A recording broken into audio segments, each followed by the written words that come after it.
Hello guys, ഇന്ന് നമ്മൾ എങ്ങോട്ടാണ് പോകുന്നത്? ഇതിന്റെ കോളേജിൽ ചേർത്താൻ പോവാണ്. അത് EMA കോളേജിൽ. അങ്ങനെ ഞാൻ കോളേജ് കുമാരി ആവാൻ പോവാ. ഞാൻ ആദ്യമായിട്ടാണ് വാലില്ലാത്ത പട്ടീനാണ്. അതിന്റെ ഷോർട്ട് ഫോം ആണ് VIP, വാലില്ലാത്ത പട്ടി. ഇതിന് നമ്മൾ പോയിട്ടുണ്ട് അതിന്റെ സർട്ടിഫിക്കറ്റ് പ്രിന്റ് എടുക്കാനായിരുന്നു. കാരണം അതിന്റെ എല്ലാ കോപ്പിയോട് അല്ലെങ്കിൽ നമ്മൾ ഗേൾസിന്റെ പവർ ഇതാണ്. കാലുകുത്തി വണ്ടി വളച്ചിട്ട് വണ്ടിന്റെ ബാക്ക് കയറാൻ സമ്മതിക്കും. അതിന് വേണ്ടി ഞങ്ങൾ നേരെ കോളേജിൽ പോയി. വണ്ടികൾ കണ്ടിട്ട് ഒടുക്കത്തെ തിരക്കാതെ കയറിയപ്പോ തന്നെ സീനിയേഴ്സ് നമുക്ക് ഒരു മിഠായി അതുപോലെ തന്നെ MSF ഒരു കാർഡും തന്നു. അപ്പാണെങ്കിൽ എന്തൊക്കെയോ നിന്ന് തള്ളുണ്ട്. അപ്പൊ ഇനി മുതൽ ഞാനും ഇവിടുത്തെ ഒരു അംഗമാണ്. ഇനി മുതൽ എന്റെ കോളേജിലേക്ക് കയറി ചെന്നപ്പോ പിന്നെ സ്ഥിരമുള്ള പരിപാടി എന്താ, ഫോം ഫില്ല് ചെയ്യല്ലേ. ഫോം ഫില്ല് കഴിഞ്ഞപ്പോ പിന്നെ വേറെ എന്തോ ഒരു കാര്യം ഉണ്ടായിരുന്നു. അതിന് വേണ്ടി ഇങ്ങോട്ട് പോകുന്നു. അതിന്റെ ഇടയിലാണെങ്കിൽ എന്റെ TC വെള്ളത്തിന്. പിന്നെ അതും കഴിഞ്ഞ് ഞങ്ങൾ അടുത്ത സ്ഥലത്തേക്ക് പോവാണ്. ഓരോരോ പ്രോസസ്സും കഴിഞ്ഞ് നമ്മൾ കഴിഞ്ഞു. അപ്പൊ പിന്നെ നേരെ വന്ന് ചായ അടിക്കാൻ വിചാരിച്ചു. ഉച്ചക്കാണ് നമ്മൾ ചായ അടിക്കുന്നത്. അവിടെ ഒന്നും ചോറില്ലായിരുന്നു. പിന്നെ ഞാൻ സ്ഥിരം പറഞ്ഞൊരു ഡയലോഗ്, ഇന്നാരെങ്കിൽ നോക്കിക്കിട്ടുന്നുണ്ട് എനിക്ക് പിന്നെ തിന്നാൻ മടിയാണ്. ചിരിച്ചവിടെ ഇരിക്കും. കോളേജിന്റെ അടുത്ത് തന്നെ ഉപ്പിലിട്ട ഷോപ്പ് ഉള്ളതിനെ കൊണ്ട് എനിക്ക് സുഖമായി. ഉപ്പിലിട്ടേനെ പിന്നെ എവിടുന്ന് കണ്ടു കഴിഞ്ഞാൽ അതിനെ വെറുതെ വിടൂലല്ലോ. എന്നും മാങ്ങി നെല്ലിക്കൊക്കെ തിന്നല്ലോ. അപ്പൊ ഞാൻ ഇന്ന് വെറൈറ്റി ആക്കിയിട്ട് അവിടെ അമ്പയം കണ്ടേനു. അപ്പൊ അമ്പയം കന്ന് വിചാരിച്ചു. പിന്നെ നേരെ ഫുഡ് കഴിച്ചിട്ട് എന്ത് ചെയ്ത് അങ്ങോട്ടേക്ക് പോയി വിചാരിച്ചു. കാരണം അവിടെ തിരക്കൊഞ്ഞുണ്ടാവും വിചാരിച്ചപ്പോ തന്നെ ഞാനും വിചാരിച്ചു. ഫുള്ള് വിചാരിച്ചാണല്ലോ. അതിന്റെ ഇടയിലാണെങ്കിൽ അവിടെ കൂടെ ഒരു ഫ്ലൈറ്റും പോകണ്ടേന്. ഞാൻ ആദ്യമായിട്ടാണ് ഫ്ലൈറ്റ് ഒക്കെ അത്ര ക്ലോസ് ആയിട്ട് പോകണത്. അതിന്റെ ആ മുഖം അങ്ങനെ. നേരെ ഞങ്ങൾ മേലെ പോയപ്പോഴാണെങ്കിൽ അബ്ബ പഠിപ്പിച്ച ഒരു സ്റ്റുഡന്റിനുണ്ട്. അതിന് രണ്ടൊക്കെ എന്തൊരു സന്തോഷം. എന്റെ ടോക്കൺ നമ്പർ 80. നമ്മൾ കറങ്ങിയൊരു പോയിക്ക് 80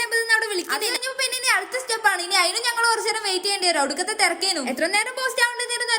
അവിടുത്തെ പരിപാടികൾ കഴിഞ്ഞിട്ട് ഞങ്ങൾ നേരെ വീട്ടിലേക്ക് പോകണം. മൊത്തത്തിൽ ഇറിഡായിട്ടുണ്ടായിരുന്നു. കാരണം രാത്രി ആയിട്ടുണ്ടായിരുന്നു. അപ്പൊ ഫോണിൽ ചാർജ് ഇല്ല. അപ്പൊ ഇത്ര ഉള്ളപ്പോ ഓക്കെ ബൈ ഗൈസ്.